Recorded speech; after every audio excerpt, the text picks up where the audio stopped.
NetKN, as I mentioned earlier, was one of the first organizations to utilize the .kn domain services.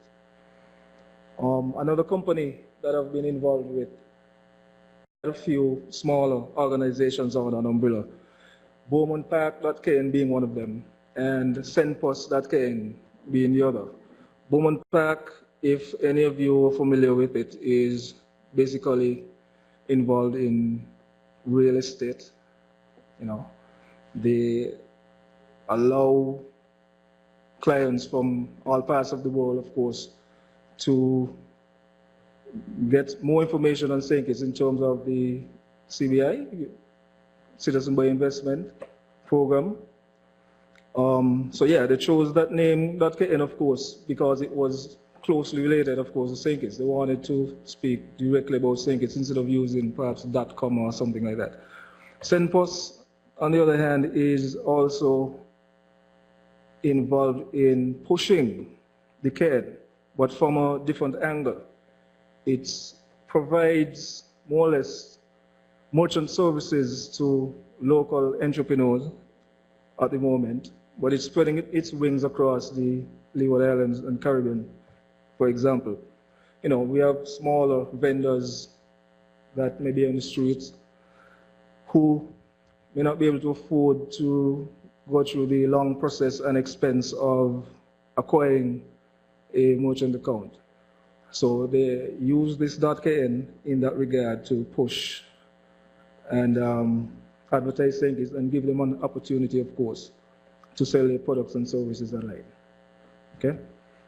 So on next slide, why should we be encouraged to buy .kn? Okay, here you go. Now, 4 points that we have listed. First of all, number one, just like SendPost and Bowman Park, they more or less presents a more professional attitude. You would find at times that local business organizations, they go through the whole process of creating business cards, etc., doing the flyers and stuff like that. But then along the line, you would see something like an email address from maybe Yahoo or Hotmail, for example. You know, in my opinion, it takes away somewhat from what you're trying to portray. You know, if you have an email address from your own personalized domain name, the first look, it makes me look a little bit closer, pay more attention to exactly what it is you're trying to offer, right? It allows you, number two, it allows you to create your own online identity, of course. Helps you to reach a larger audience. And number three, a very important point, where because the .kn domain is fairly new, in a sense, even though it's been around for a number of years, not too many would be familiar with such a top-level domain. You find that you have a wider range of names you can select from, something that would closely suit your organization, your business, portray exactly what it is you're trying to offer and sell, yes? And last but not least, number four, I mean, what a better way to sell SinkIts and Nevis, right? I find that on several occasions, when I present a business card, for example, with a .kn domain, potential clients they look closely and they tend to ask some questions. .kn, I mean, what is that about? Where is that? And then, you know, you start a conversation, and one small little question leads to a wider discussion about SinkIts and Nevis and the sort of products and services we offer. Okay.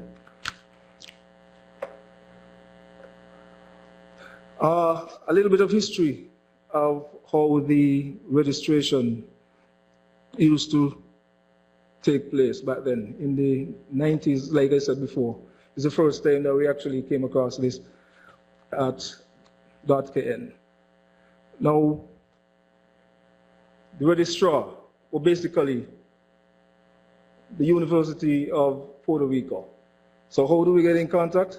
We either had to make a phone call, send an email address, for example, with the domain name that we're trying to achieve, and of course, you attach all the other preliminaries to it, the other features, like Albert was saying. You have to add something in reference to a DNS, so that they would be able to find your domain online, right?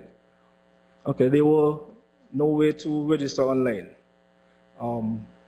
Very out of date, and was a very slow process. Okay? As it is today, St. Kitts now has full control of the KN domain. Okay. The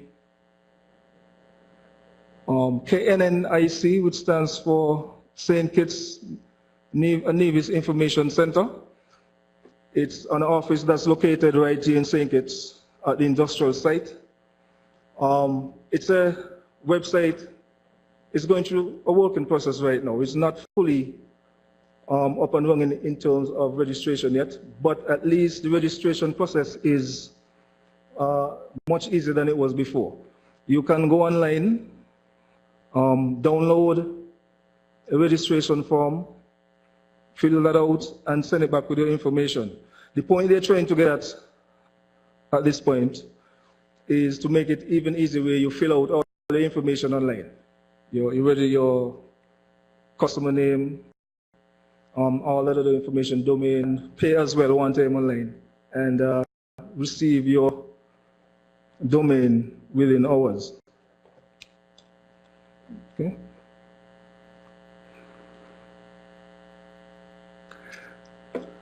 Now, you may ask a question, how reliable is it to acquire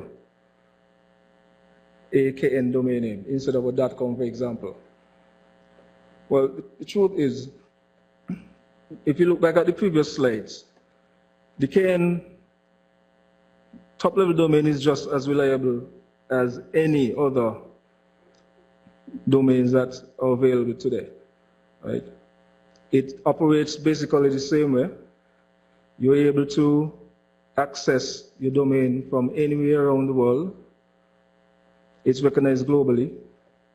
Now, at most times, or sometimes you would find that some clients tend to have issues trying to access or connect to their domain name, and they tend to blame the registrar, the KN registrar.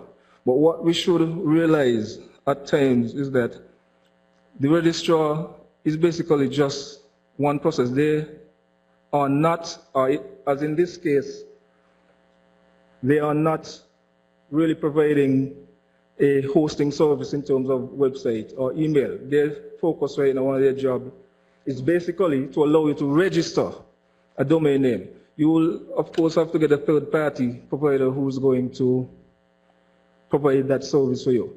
So if you find that you're having issues at times, the first thing you probably would want to look at is this third-party organization that's offering you the website hosting services, emails, etc. Okay? Now, as short as it may be,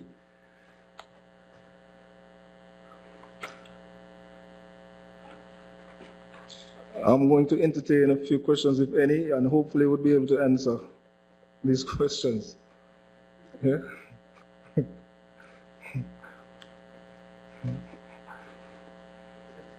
Yeah. So, first of all, let's give Jason a round of applause. Okay. Because Alfredo told us what types of domain names we should choose for our business.